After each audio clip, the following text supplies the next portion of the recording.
వి gold trusted gold buyers. మీరు తాకట్టు పెట్టిన బంగారాన్ని విడిపించి ఈ రోజు ఉన్న మార్కెట్ ధరకు కొనబడును. పాటుగా ఉన్నారు BRS social media warrior Krishank నమస్తే అండి. సో 832 కోట్ల టార్గెట్, దానికోసం 3 షిఫ్ట్లో పనిచేస్తున్నారు. అక్రమంగా మైనింగ్ జరుగుతోంది, దానికోసం జీవో ఇచ్చారు. ఏంటిది ఇదంతా? ఒకటి నంబర్ 1 అంటే నేను emotionally I'm attach to this thing అండి. ఎందుకంటే ప్రీవియస్ గవర్నమెంట్లో కేసీఆర్ గారు నాకు దానికి కార్పొరేషన్ చైర్పర్సన్గా ఇచ్చారు, and that to youngest of the other corporation chairpersons. Administration నేర్చుకోవడానికి అది ఫస్ట్ స్టెప్. ఎగ్జాక్ట్లీ. అండ్ ఎంత ఇప్పటివరకు క్లీన్ ఇమేజ్ అంటే I always challenged my opponents that any contractor at least comes out and says that 1 rupee మేము పలానా చైర్మన్కి ఇచ్చినాము అని అంటే I step down for ever from politics.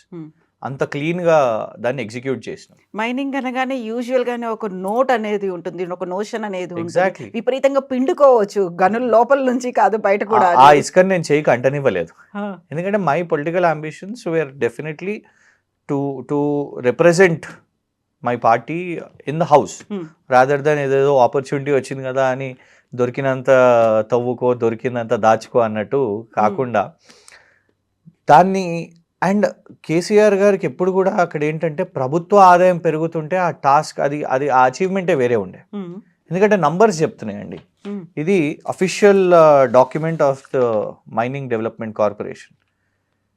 2014 Telangana రాష్ట్రం ఏర్పడ్డప్పుడు దానికంటే 10 సంవత్సరాలు ఆదాయం చూసుకుంటే ప్రభుత్వ ఆదాయం మొత్తం కూడా కేవలం 30 కోట్లు. కేవలం 30 కోట్లు. ఫస్ట్ ఇయర్ కేసీఆర్ గారు ప్రభుత్వం వచ్చినప్పుడు 2014 to 15 కేవలం ఆ సంవత్సరం 19 crores. ఏంది ఇంత తక్కువ ప్రభుత్వ ఆదాయం ఇది అని అధికారులను అందరినీ కూడా పిలిపించి రకరకాల వాళ్ళతో కూర్చొని చర్చించి స్టడీ టూర్స్ పంపించి then the best sand mining పాలసీని తీసుకొని వచ్చారు. స్టాక్ యార్డ్స్ దగ్గర సీసీటీవీస్ కానివ్వండి, ఆన్లైన్ బుకింగ్ కానివ్వండి, రెగ్యులర్గా కమర్షియల్ శాండ్ని అంటే సామాన్యులకు ఎంత తక్కువ ధరలో ఉండాలి అనేది ఇవన్నిటినీ కూడా పర్ఫెక్ట్గా ఎగ్జిక్యూట్ చేసిన ఒక మైనింగ్ పాలసీ. అండ్ దీన్ని బెస్ట్ మైనింగ్ పాలసీ అని నేను ఒక బీఆర్ఎస్ నాయకునిగా నేను అంటలేను. కాంగ్రెస్ యొక్క ప్రభుత్వంలో పంజాబ్లో మంత్రిగా పనిచేసిన నవజోత్ సింగ్ సిద్ధు గారు, ప్రముఖ నాయకులు, క్రికెటర్ కూడా, ఇక్కడికి వచ్చి తెలంగాణకు వచ్చి కరీంనగర్ ఆ అన్ని ప్రాంతాల్లో శాండ్ రీచ్ల్లో తిరిగి ఇది బెస్ట్ మైనింగ్ పాలసీ అని చెప్పారు. అండ్ అవి ఫిగర్స్లో కూడా చూపెట్టినాయి ప్రభుత్వ ఆదాయంలో, మైండ్ యూ. దాని తర్వాత ప్రతి సంవత్సరం పెరుగుతూ పోయింది. నెక్స్ట్ ఇయర్ 15-16లో 374, దాని తర్వాత 16-17లో 456, 2017-18లో 678, 2018-19లోనే మీరు ఇవాళ పెట్టుకున్న టార్గెట్ 800 కోట్లు అప్పుడే అచీవ్ అయిపోయింది. 2018లోనే 886 crores. When I stepped down as the chairman, అప్పటికి 802 crores. Only on sand mining మాత్రమే, కేవలం ఇసుక మైనింగ్ ప్రభుత్వ ఆదాయం మాత్రం.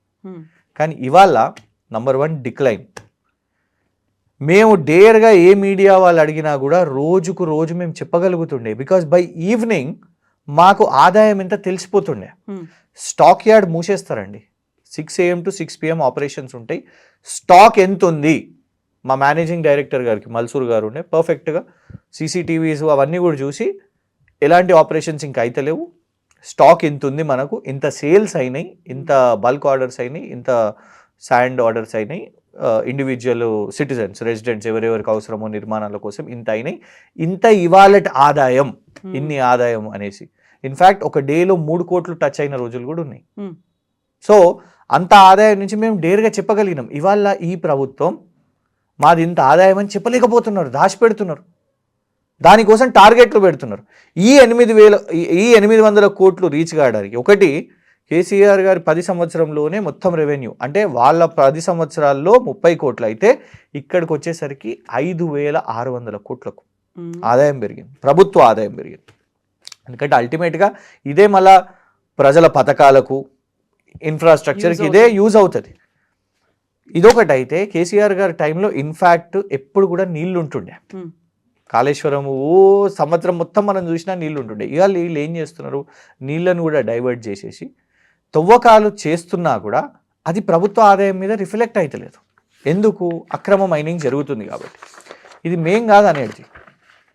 ఆల్రెడీ లారీ డ్రైవర్స్ అసోసియేషన్ వాళ్ళు ప్రిన్సిపల్ సెక్రటరీకి ఆ అసోసియేషన్ వాళ్ళు అఫీషియల్గా లెటర్ రాశారు.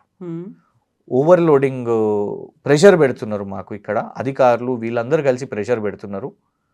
ఈ ఓవర్లోడింగ్ కోసం 12,000 రూపాయలు అండ్ ఇంకొకటి ప్రతి లారీ లోడింగ్ కోసం 3,000 రూపాయలు, 2,500 నుంచి 3,000 రూపాయలు. ఎప్పుడు రాసారు ఈ లెటర్? ఒక వారం క్రితం బయటికి వచ్చింది. బయటికి వచ్చింది. మేము దాన్ని పబ్లిక్ డొమైన్లో కూడా పెట్టినాం. వాళ్ళు రిలీజ్ చేసిన తర్వాత, పెట్టిన తర్వాత, దాని తర్వాతనే రేవంత్ రెడ్డి గారు రివ్యూ మీటింగ్ చేపట్టారు.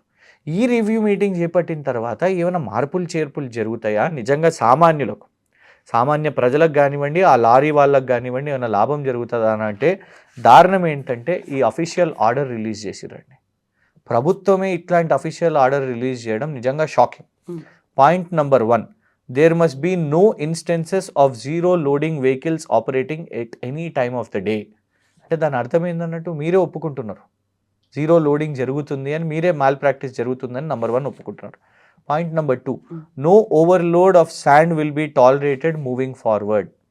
ఒక్కొక్క దాంట్లో కవిత గారు అడిషనల్గా 25 టన్నులు 30 టన్నులు ఒక వెహికల్లో నిబంధనలకు మించి ఇవ్వబోతున్నది. ఇక అన్నిటికంటే ఇంపార్టెంట్ ఏంటంటే staff should work in 3 shifts in due course of time. First shift 7 AM to 3 PM, second shift 3 PM to 11 PM రాత్రి వరకు, మధ్యాహ్నం 3 నుంచి రాత్రి 11 వరకు, థర్డ్ షిఫ్ట్ రాత్రి 11 నుంచి ఉదయం 7 వరకు. అంటే 7 నుంచి 7 వరకు నిరంతరంగా 24 గంటలు వాళ్ళు పనిచేస్తూనే ఉండాలి. అంటే మానిటర్ చేయమనే కదా, కాదా? అలా కాదా? ఇక్కడ మానిటర్ అని చేయమని చెప్పలేదు. శాండ్ మైనింగ్ ఆపరేషన్స్ మొత్తం ఎస్ఆర్ఓలకు, ఎస్ఆర్ఏలకు, ప్రాజెక్ట్ ఆఫీసర్స్కి ఇన్ని షిఫ్ట్లు పెట్టారు, ఇన్ని షిఫ్ట్లు పని పెట్టారు. అసలు మానిటర్ చేయడానికి నెంబర్ 1, అసలు శాండ్ ఆపరేషన్స్ చేయడానికే ఎన్విరాన్మెంటల్ గైడ్ లైన్స్ చెప్పేది. This is government of India's environmental guide lines for all the states. వాళ్ళు ఎందుకంటే ఎన్విరాన్మెంట్ పర్మిషన్ అందరూ ఏమనుకుంటారంటే రాష్ట్రం మైనింగ్ మనం చేస్తాం. నో, ప్రతి రీజికి మనం పర్యావరణ నిబంధనల ప్రకారం మనం అనుమతులు తీసుకుంటాం. పొల్యూషన్ కంట్రోల్ నుంచి ఉంటుంది, ఈసీ నుంచి ఉంటుంది, అన్ని అనుమతులు ఉంటాయి. వాళ్ళు చెప్పే ప్రకారం point number 28, restricted working hours of sand mining operation has to be carried between 6 AM to 7 PM. Number 1. Number 2, తెలంగాణలో 6 AM to 6 PM జరుగుతుంది ఇప్పటి వరకు. 6 PMకి స్టాక్ యార్డ్ బంద్ చేసేస్తారు. ఎక్స్ట్రాక్షన్ జరగదు, ఎక్స్కవేషన్ జరగదు, స్టాక్ యార్డ్ బంద్ చేసేస్తారు. లోడింగ్ ఇవన్నీ కూడా జరుగుతుంది. ఇంకోటి మానిటరింగ్ అని ఒకవేళ అనుకున్నా కూడా దేన్ని మానిటర్ చేస్తారు? అంటే అక్రమంగా ఏమైనా తరలిస్తున్నారేమో ఇప్పుడు మీరు చెప్పినటువంటి జీరో ఇది కాదు. సో మై పాయింట్ ఇస్, అసలు first of all 24 hours transportation is also not permitted. మన హైదరాబాద్ నగరంలో, ఉదాహరణకు నగరాల్లో, పట్టణాల్లో, నగరాలు, ఇప్పుడు కరీంనగర్ టౌన్ ఉంది, లేకపోతే ఏదన్నా మీరు జిల్లాల టౌన్లో ఉంది, ఉదయం హెవీ వెహికల్స్ ఎంట్రీ ఉండదు. బికాస్ స్కూల్స్ ఉంటాయి, కమోషన్ ఉంటుంది, ట్రావెలర్స్ తిరుగుతూ ఉంటారు, ఆఫీసెస్కి వెళ్ళే వాళ్ళు ఉంటారు. మీరు తెచ్చిన ఈ స్టూపిడ్ ఆర్డర్తోని యాక్సిడెంట్స్ పెరిగే ఛాన్స్ ఉంటుంది. యాక్సిడెంట్స్ రెగ్యులర్గా అవుతున్నాయి. మొన్న మంథనిలో శ్రీధర్ బాబు గారి నియోజకవర్గంలో ఒక వారం రోజుల ముందు ఒక ఆయన తన 2 కాళ్ళను పోగొట్టుకున్నాడు. ఇవి ఫ్రీక్వెంట్గా నడుస్తూ ఉంటాయి. How is it even possible? 24 hours ఏంది? What do you mean by this? మేము అదే క్వశ్చన్ చేస్తున్నాం. Does this mean extraction? Does this mean transportation? అంటే ఇది ఒకటి తవ్వకాలా, లేదు ఇంకోటి రవాణానా? 24 గంటలు ఎట్లా జరుగుతుంది? ఎట్లా సాధ్యం మైనింగ్? సో ఈ ఇంత స్టూపిడ్ ఆర్డర్ ఎట్లా తీస్తుంది ప్రభుత్వం? అండ్ ఈ ఆదాయం అంతా ఎక్కడ పోతున్నది? ఇందులోనే point number 1, sand revenue target మీరు అడిగిన 832 కోట్లు. పాయింట్ నెంబర్ 1, ఈ 24 గంటల ప్రక్రియ, ఈ 24 గంటల మైనింగ్, ఈ 831 కోట్ల కోసమే. ఈ 800 కోట్లు మీరు చెప్పని టైంలో 6 AM to 6 PM చేసినప్పుడే మేము చేసినాం కదా. అంటే నిజాలు చెప్పండి. అందుకే మేము ఏం ఛాలెంజ్ చేసినాము అంటే, ఇది ఉట్టి ప్రశ్నలు కాదు, దీనికి ఒక లాజికల్ కంక్లూషన్ ఉండాలి. ఒక ఎగ్జాంపుల్ తీసుకుందాం, ఒక మోడల్ తీసుకుందాం. గత సంవత్సరం 2024 నుంచి 25 వరకు, అంటే జనవరి నుంచి డిసెంబర్ వరకు మీ ప్రభుత్వం ఉన్నప్పుడు ఈ డిపార్ట్మెంట్లో ఇసుక దాంట్లో ఇచ్చిన ప్రతి ఆర్డర్, అది బల్క్ ఆర్డర్లు కానివ్వండి, డీడీ బుకింగ్స్ కానివ్వండి, జరిగిన అమ్మకాలు ప్రతి ఒక్క క్యూబిక్ మీటర్ యొక్కది మీరు అసెంబ్లీ కమిటీలో స్పీకర్ గారి ముందు ఒక బీఆర్ఎస్ ఎమ్మెల్యేని పెట్టుకోండి, ఒక బీజేపీ, ఒక ఎంఐఎం, ఒక సిపిఐ, మీ కాంగ్రెస్ వాళ్ళు ఒక కమిటీ వేసి ఇవన్నీ బయట పెట్టండి. అప్పుడు మొత్తం బయటపడుతుంది. ఇన్ని వందల లారీలు తిరిగే ప్రతిరోజు తిరుగుతున్న ఆదాయం ఎందుకు తక్కువ పడ్డది, దానికి కారణం ఏంటిది, ఎక్కడికి పోతుంది లూటీ అంతా. డెఫినెట్గా మాకున్న సమాచారం, ఎందుకంటే ఒక్కొక్క లారీ వాళ్ళు అక్కడ పడుతున్నది, వాళ్ళు లారీ వాళ్ళు రాస్తున్నారు, they are coming out and talking. దీంట్లో మేము సూటిగా చెప్తున్నాం, కొండలరెడ్డి గారు, యనుమల కొండలరెడ్డి గారి ప్రభావం కరీంనగర్ పెద్దపల్లి రీచ్లలో ఉన్నది అని మాకు డెఫినెట్గా సమాచారం ఉన్నది. దాని మీద కూడా ఆధారాలు త్వరలో పెడతాము. మేము ఒకటే చెప్తున్నాం, గతంలో ములుగులో 15 నుంచి 20 రీచ్లు అవుతుండే. ఈ సమయంలో this is the right time to do sand mining, ఎందుకంటే వాటర్ ఎక్కువ ఉండదు ఇప్పుడు. కానీ ములుగులో కేవలం 2-3 రీచ్లు ఎందుకు ఉన్నాయి? ఎందుకంటే ఎమ్మెల్యేలు వాళ్ళ ప్రెషర్స్ న్యూస్లో ఎందుకు వస్తున్నాయి, ప్రధాన న్యూస్ ఛానల్స్లో వస్తున్నాయి, కాంగ్రెస్ ఎమ్మెల్యేలు కొట్లాడుకుంటున్నారు, వాళ్ళే చేసుకుంటారు అనేసి, టెండర్ ప్రక్రియ సరిగ్గా లేదు అని. సో ఈ గందరగోళంలో అన్నిటికంటే ఒకటి సింపుల్ థింగ్ అండి, సామాన్యులకు అర్థం కావడానికి. చూడండి, ఒకటి ఇప్పుడు ఎవరన్నా మంచిగా డెలివర్ చేస్తున్నారు అనుకోండి, వాళ్ళనే కంటిన్యూ చేస్తాం కదా. ఒక బ్యాట్స్మెన్ ఒక పొజిషన్లో బ్యాటింగ్ మంచిగా చేసి రన్స్ కొడుతున్నాడు అనుకోండి, పొజిషన్లు మారుస్తామా? కాదు కదా, కంటిన్యూ చేస్తాం తను ఫామ్లో ఉంటే. Same with a bowler. ఒక కార్పొరేషన్లో ఒకే సంవత్సరంలో 5 ఎండీలా, 5 ఎండీలను మార్చారు. ఒకసారి మల్సూర్ గారు వచ్చిర్రు, ఒకసారి సురేందర్ గారు వచ్చిర్రు, ఒకసారి బెన్హర్ ఎక్క గారు వచ్చిర్రు, మళ్ళా తర్వాత ఈయన నడుస్తలేదని మళ్ళా మల్సూర్ గారిని తెచ్చిర్రు, 2 నెలలలో మళ్ళా మల్సూర్ గారిని మార్చిర్రు, మళ్ళీ ఇప్పుడు సుశీల్ కుమార్ గారిని తెచ్చిర్రు. That shows disturbance. ఇస్కా అనే ఒక కీలక కాంపోనెంట్, ఎందుకంటే అదొక మైను అండ్ ఒక ఫైనాన్షియల్ కాంపోనెంట్. మీ ప్రభుత్వ ఆదాయం 5,600 కోట్లకు ప్రభుత్వ ఆదాయం పెరిగింది అని అంటే దాన్ని మీరు ఎంత జాగ్రత్తగా చేయాలి, ఎంత కామెడీ సర్కస్ చేసిర్రో, ఎంత కరప్షన్ చేసిర్రో దీంతోనే అర్థమైపోతున్నది. అయితే మీరు ఇప్పుడు అక్కడ ఒక మాట అన్నారు, గతంలో 2018-19లోనే మేము 800 కోట్లని అచీవ్ చేశాము అనుకున్నప్పుడు ఆ తర్వాత లెక్కలన్నీ ఏమయ్యాయి, ఇప్పుడు ఎందుకు గత ఏడాది చూపించలేకపోతున్నారు, ఈసారి ఏమైంది? మీరు చెప్పినటువంటి ఆ అకౌంటబిలిటీ కోసమే 3 షిఫ్ట్లు పెట్టారు, ఆ అకౌంటబిలిటీ కోసమే 800 కోట్ల టార్గెట్ని వాళ్ళ మీద పెట్టారు అనుకోవచ్చు కదా, లెక్కలు లేవు కాబట్టి. అయితే మమ్మల్ని బద్నాం చేసినప్పుడు ఈ సంవత్సరంలో నువ్వు చేసిన ఈ లంగ పనికి మరి నీకు శిక్ష ఉండొద్దా? ఇప్పుడు నువ్వు నీకు సోయి వచ్చి నువ్వు ఒప్పుకుంటున్నావు కదా నేరం, మీరు అన్న ప్రశ్నలోనే నేరం జరుగుతుంది, తప్పు జరుగుతుంది అని అంటున్నావు అన్నట్టే కదా. మేము పెట్టిన బెంచ్ మార్క్ 800 కోట్లు తగ్గుతున్నది ఇవాళ మీరు అని అంటే ఎక్కడ పోతుంది అని జవాబుదారితనం ఉండదా? అప్పుడు మా సమయంలోనే మేము ప్రభుత్వం దిగిపోయిన తర్వాత ప్రతి ఒక్క డిపార్ట్మెంట్లో వీళ్ళు వచ్చిన తర్వాత ప్రతి ఒక్క డిపార్ట్మెంట్లో అందరినీ టార్గెట్ చేసిర్రు. కేటీఆర్ గారిని టార్గెట్ చేసిర్రు, మున్సిపల్ డిపార్ట్మెంట్లో ఎవరిని టార్గెట్ చేయాలనో వాళ్ళని చేసిర్రు, పోలీసు వాళ్ళ మీద బురద జల్లాలి, ఏ డిపార్ట్మెంట్లో వదలలేదండి.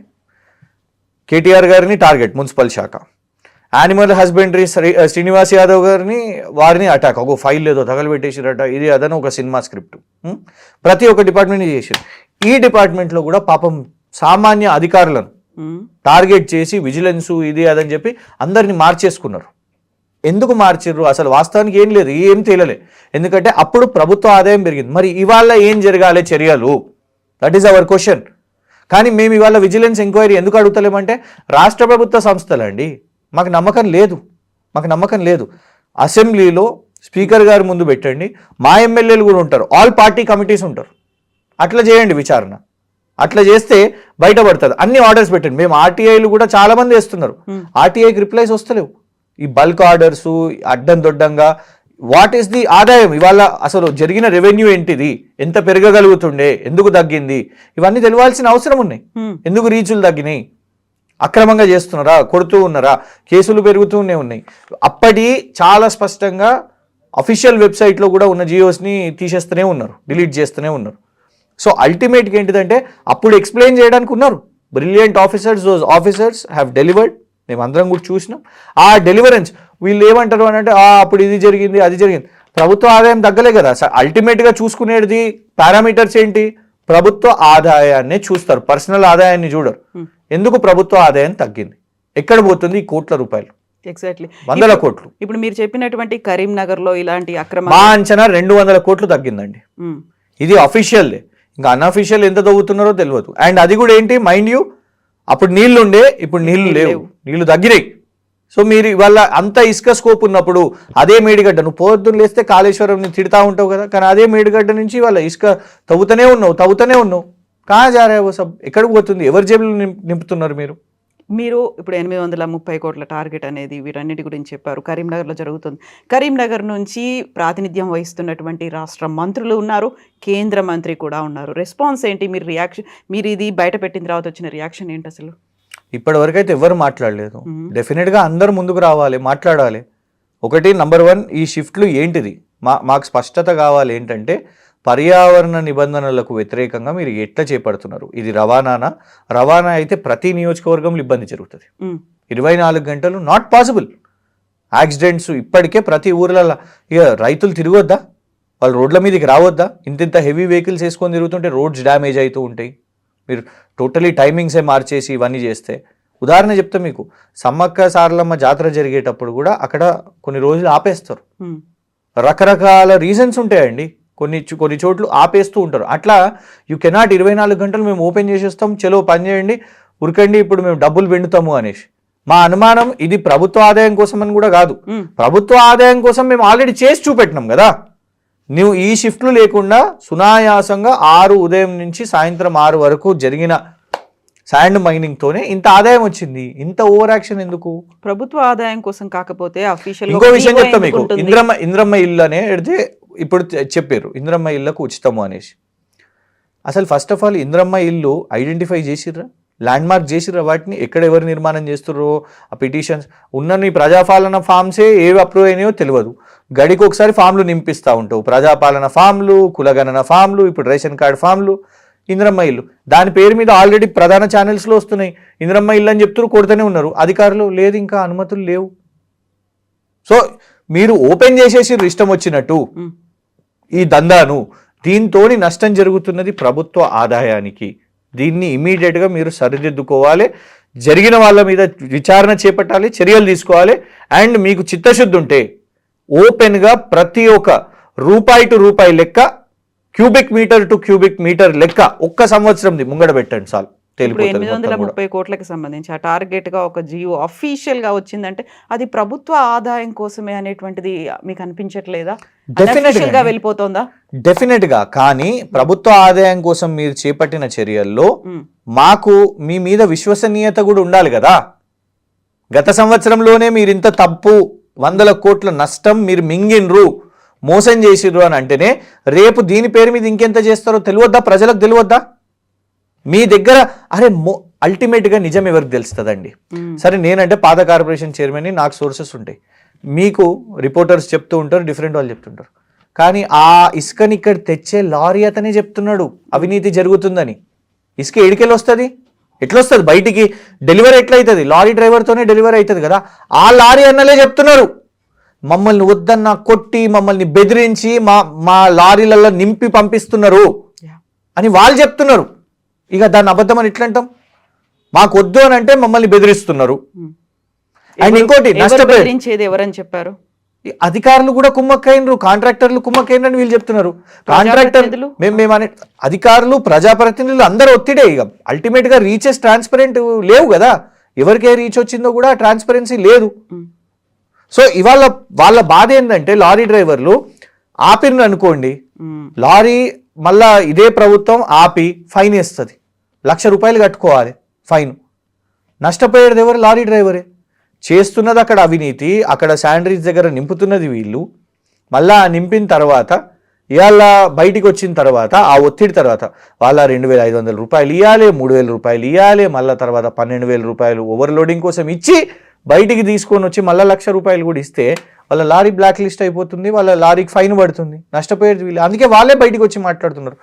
అందుకు మేము అంటున్నది ఏంటంటే, నువ్వు ఇవాళ గత్యంతరం లేక ఒప్పుకున్నావు, సంతోషం. కానీ రేపు దీన్ని అరికట్టగలుగుతావు అని మాకు నమ్మకం ఏంది? నువ్వు గంట ముఖ్యమంత్రి రివ్యూ మీటింగ్ చేపట్టిన తర్వాతనే మరుసటి రోజు కూడా ఇంద్రమ్మ ఇల్లు పేరు మీద ఇవాళ నీ నియోజకవర్గం, నీ జిల్లాలోని మహబూబ్ నగర్లో దుందుబి దగ్గర ఇష్టం వచ్చినట్టు కొడుతున్నారు అని వార్తలు వస్తున్నాయి, ప్రధాన ఛానల్లో వేస్తున్నారు. ఇంకోటి మేం కాదు, ఒక ప్రధాన పత్రిక పేరు కూడా తీసుకొచ్చింది, ఆంధ్రజ్యోతి హాజ్ రిటర్న్ మొన్న వారం క్రితం, కార్పొరేషన్ చైర్మన్ 90 crores బిల్లింగ్స్ కోసమని 10% కమిషన్ కావాలి అడుగుతున్నారు అని ప్రధాన స్టేట్ పేపర్లో వచ్చిందండి. ఏమని బెదిరించారు కాంట్రాక్టర్స్ని? విజిలెన్స్ వేస్తాము అని. ఏ డిపార్ట్మెంట్లో కనుక్కుంటే ఏ డిపార్ట్మెంట్లో అయింది విజిలెన్స్ అంటే మొన్న కరీంనగర్ విజిలెన్స్ వాళ్ళని అక్కడ బ్రీచ్ల దగ్గరికి పంపించారు. సేమ్ ఇదే మైనింగ్ దాంట్లోనే జరిగింది. సో ఇంకేదైనా డిపార్ట్మెంట్స్ అయినా తెలియదు, కానీ మా మీద వేస్తావు కేసులను. ఆంధ్రజ్యోతి మీకు కొంచెం ప్రోగా ఉంటారు, మరి వేయండి. మరి they have directly charged that కార్పొరేషన్కి చెందిన చైర్మన్ 90 కోట్ల బిల్డింగ్ ప్రభుత్వం నుంచి తీసుకొని రావాలంటే నాకు 10 కమిషన్ కాంట్రాక్టర్లు ఇవ్వాలి, 10% ఇవ్వాలి అని అడిగినరు. అందుక ప్రభుత్వ ఆదాయం పోతున్నది వల్ల. అందుకే ఇవాళ మీరు 800 కోట్ల టార్గెట్ రీచ్ కాలేకపోయినరు. అది రీచ్ కావడానికి ఇవాళ ఇదంతా తంతు, ఈ షిఫ్ట్లు, 24 గంటల మైనింగ్. మమ్మల్ని మౌనంగా ఉండమంటారా? డెఫినెట్గా దీని మీద మేము ఎన్జిటికి కూడా వెళ్తాం. Wheel ask for a clarity on this. ఈ ఆర్డర్ ఎక్స్ప్లెనేషన్ ఏంటి? What is this? Is it transportation? ఇది రవాణానా? ఇది తవ్వకాల? ఇది ఎట్లా సాధ్యమవుతుంది? ఎట్లా చేయగలుగుతారు చెప్పాలి వాళ్ళు. Yes Krishank, thank you so much అండి. Thank you.